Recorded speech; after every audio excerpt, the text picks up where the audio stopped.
म्हणजे रामराम. आपला आजचा विषय आहे तो म्हणजे काशीफळ, डांगर किंवा पंपकिन मधले सर्वात उत्कृष्ट जे वाण आहेत, आपण या व्हिडिओमध्ये चर्चा करणार आहोत. तर मार्केटचा जर विचार केला तर मार्केटमध्ये सध्या कित्येक वाहनं उपलब्ध आहेत. जेवढे चांगले येतात तेवढे खराब वाहनं सुद्धा येतात. आपल्याकडनं जर चुकीच्या वाहनाची जर निवड झाली तर आपलं पूर्ण सीझन खराब जातं आणि आर्थिक नुकसान जे आहे ते पण मोठ्या प्रमाणामध्ये होतं. तर हे झालं नाही पाहिजे आणि शेतकऱ्यांना सर्वात उत्कृष्ट वाण निवडता आलं पाहिजे. या उद्देशाने मी हा व्हिडिओ घेऊन आलेला आहे.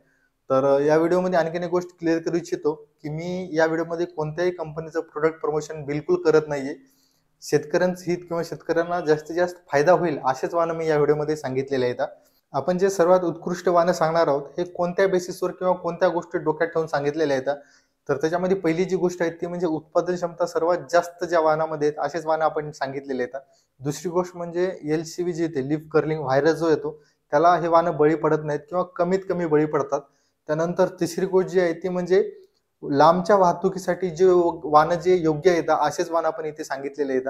त्यानंतरची गोष्ट जी आहे ती म्हणजे याचा जो रंग आहे तो आकर्षक असतो. याच्यामध्ये जे आहे ते मुख्यतः दोन प्रकार पडतात. एक म्हणजे गोल किंवा अंडाकृती आणि दुसरं जे आहे ते म्हणजे ढोलक सेगमेंट. तर वजनाबद्दल जर सांगायचं झालं तर गोल किंवा अंडाकृतीमध्ये जवळपास 8 किलोपासून 12 किलो पर्यंत वजन भरतं. ते आपण वाहन इथे सांगितलेले आहेत. आणि दुसरं जे आहे ते म्हणजे ढोलक सेगमेंट, ज्याचं वजन 10 किलोपासून 15 किलो आणि आपण जर जास्त दिवस ठेवलं तर वाढतं पण ते. तर अशा पद्धतीने हे दोन्ही वाहन आपण सांगितलेले आहेत. तर त्याच्यामध्ये जो पहिला प्रकार मी सांगितलेला होता, गोल किंवा अंडाकृती, त्याच्यामध्ये सर्वात उत्कृष्ट 5 वाहनांबद्दल सांगायचं झालं तर त्याच्यामध्ये येतं MPH1, जे की म्हैको सीडचं येतं.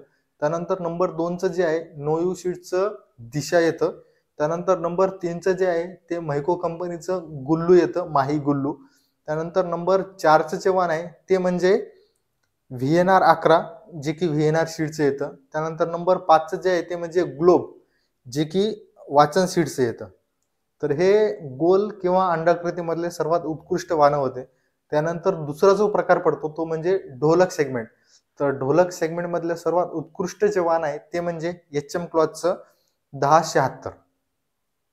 त्यानंतर नंबर 2चं जे वाहन आहे ते म्हणजे आर्या, जे की वेलकम सीडचं येतं. त्यानंतर नंबर 3चं जे वाहन आहे ते म्हणजे विशाल, जे की अंकुर सीडचं येतं. त्यानंतरचं जे वाहन आहे ते म्हणजे लंबोदर, जे की वाचन सीडचं येतं. त्यानंतर नंबर 5चं जे वाहन आहे ढोलक सेगमेंटमधलं ते आहे जम्बो, जे की VNR सीडचं येतं. तर हे सर्वात उत्कृष्ट वाहनं होते गोल सेगमेंट, अंडाकृती किंवा ढोलक सेगमेंट मधले सर्वात उत्कृष्ट 5-5 वाहनं. यापैकी कोणत्या वाहनाची निवड करू शकता आणि चांगल्या पद्धतीने जे आहे ते उत्पादन मिळू शकता. याच्या व्यतिरिक्त तुमच्या एरियामध्ये असे कोणते वाहनं येतात ज्याची लागवड करून शेतकरी संतुष्ट आहेत आणि चांगल्या पद्धतीने उत्पन्न घेत आहेत, असे वाहनं पण आम्हाला कमेंट बॉक्समध्ये कमेंट करून आम्हाला कळवा. आणि शेवटी एवढीच इच्छा व्यक्त करतो की अन्नदाता सुखी भव. धन्यवाद.